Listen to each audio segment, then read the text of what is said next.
जिस तरह पश्चिमी देशों में क्यूपिड और यूनानी देशों में इरोस को प्रेम का प्रतीक माना जाता है, उसी तरह हिंदू धर्म ग्रंथों में कामदेव को प्रेम और आकर्षण का देवता कहा जाता है। हिंदू धर्म ग्रंथ में कामदेव को प्रेम और आकर्षण का देवता माना गया है। धर्म ग्रंथों में वर्णित कथाओं के अनुसार कामदेव भगवान विष्णु और देवी लक्ष्मी के पुत्र हैं। ऐसा माना जाता है कि कामदेव का विवाह देवी रति के साथ हुआ था, जो कामदेव की तरह ही प्रेम और आकर्षण की देवी मानी जाती है। परंतु कुछ कथाओं में कामदेव को स्वयं ब्रह्मा जी का पुत्र भी बताया गया है और इनका संबंध भगवान शिव से भी है। धर्म ग्रंथों में कामदेव का स्वरूप सुनहरे पंखों वाले एक सुंदर नवयुवक की तरह प्रदर्शित किया गया है, जिनके हाथ में धनुष और बाण है। इनकी सवारी तोते को बताया गया है। ये तोते के रथ पर मछली के चिन्ह वाले लाल ध्वज लगाकर विचरण करते हैं, परंतु कामदेव को कुछ शास्त्रों में हाथी पर बैठे हुए भी बताया गया है। कहते हैं कि भगवान शंकर ने अपने तीसरे नेत्र से कामदेव को भस्म कर दिया था।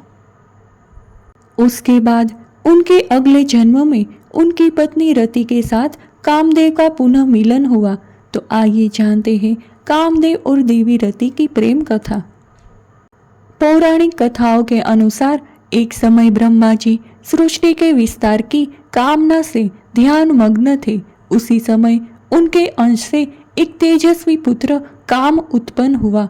वो पुत्र कहने लगा कि मेरे लिए क्या आज्ञा है। तब ब्रह्मा जी ने उससे कहा कि मैंने सृष्टि उत्पन्न करने के लिए प्रजापतियों को उत्पन्न किया था, परंतु वे सृष्टि रचना में सफल नहीं हुए। इसीलिए यह कार्य अब मैं तुम्हें सौंपता हूँ और इसे पूर्ण करने की आज्ञा देता हूँ। परंतु ब्रह्मा जी की बात सुने बिना ही कामदेव वहां से विदा होकर अदृश्य हो गए। यह देख ब्रह्मा जी को क्रोध आ गया और उन्होंने कामदेव को श्राप दे दिया कि तुमने मेरी आज्ञा का पालन नहीं किया है, इसलिए तुम्हारा जल्द ही नाश हो जाएगा। यह सुनकर कामदेव भयभीत हो गए और हाथ जोड़कर ब्रह्मा जी के समक्ष क्षमा मांगने लगे। काफी देर तक कामदेव के लगातार विनती करने पर ब्रह्मा जी प्रसन्न हुए और उन्होंने कामदेव को रहने के लिए 12 स्थान दिए। उन्होंने कहा कि कामदेव, तुम्हारा निवास स्थान स्त्रियों के कटाक्ष, उसके केश राशि, उसकी जंघा, वक्ष, नाभि, जंघमूल, अधर, कोयल की कूख, चांदनी, वर्षा काल, चैत्र और वैशाख महीना होगा। इसके बाद ब्रह्मा जी ने कामदेव को पुष्प का धनुष और मारण, स्तंभन, जृंभन, शोषण तथा उन्मादन नाम के 5 बाण दिए। वह धनुष मिठास से भरे गन्ने का बना हुआ था, जिसमें मधुमक्खियों के शहद की रस्सी लगी थी। उनके धनुष का बाण अशोक के पेड़ के महकते फूलों के अलावा सफेद, नीले कमल, चमेली और आम के पेड़ पर लगने वाले फूलों से बने हुए थे। ब्रह्मा जी से मिले वरदान के बाद कामदेव तीनों लोकों में भ्रमण करने लगे और भूत, पिशाच, गंधर्व, यक्ष सभी को अपने काम में वशीभूत कर लिया। इसी क्रम में वे भगवान शिव जी के पास कैलाश पहुंचे। भगवान शिव तब तपस्या में लीन थे। तभी कामदेव छोटे से जंतु का सूक्ष्म रूप धरकर कान के छिद्र से भगवान शिव के शरीर में प्रवेश कर गए। इससे शिव जी का मन चंचल हो उठा। उसके बाद भगवान शिव ने ध्यान योग से देखा कि उनके शरीर में कामदेव प्रवेश कर गए हैं। जब यह बात कामदेव को पता चली तो वह उसी क्षण भगवान शिव के शरीर से बाहर आ गए और आम के एक वृक्ष के नीचे जाकर खड़े हो गए। फिर उन्होंने शिव जी पर अपना मोहन नामक बाण छोड़ा, जो शिव जी के हृदय पर जाकर लगा। इससे शिव जी क्रोधित हो उठे और उन्होंने कामदेव को अपने तीसरे नेत्र की ज्वाला से भस्म कर दिया। जब यह बात कामदेव की पत्नी रति को पता चली तो वह विलाप करती वहां आ पहुंची। तभी आकाशवाणी हुई जिसमें रति को विलाप न करने और शिव की आराधना करने को कहा गया। आकाशवाणी सुनकर रति ने श्रद्धापूर्वक भगवान शंकर की प्रार्थना की। रति की प्रार्थना से प्रसन्न हो शिवजी ने कहा कि कामदेव ने मेरे मन को विचलित किया था, इसलिए मैंने इन्हें भस्म कर दिया। अब अगर ये अनंग रूप में महाकाल वन में जाकर शिवलिंग की आराधना करेंगे तो इनका उद्धार होगा। इसके पश्चात कामदेव भगवान शंकर के आदेश अनुसार महाकाल वन चले गए और उन्होंने पूर्ण भक्ति भाव से शिवलिंग की स्थापना की और फिर घोर तपस्या करने लगे।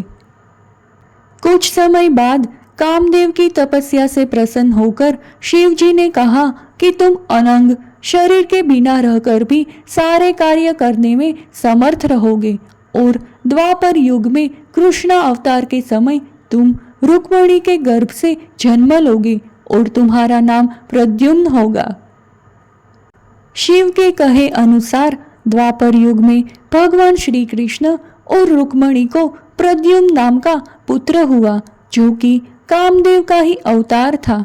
परंतु जन्म के पश्चात श्री कृष्ण से दुश्मनी के चलते राक्षस शंभरासुर ने प्रद्युम्न का अपहरण कर लिया और उसे समुद्र में फेंक दिया। उस शिशु को एक मछली ने निगल लिया और वो मछली मछुआरों द्वारा पकड़ी जाने के बाद शंभरासुर के रसोई घर में पहुंच गई।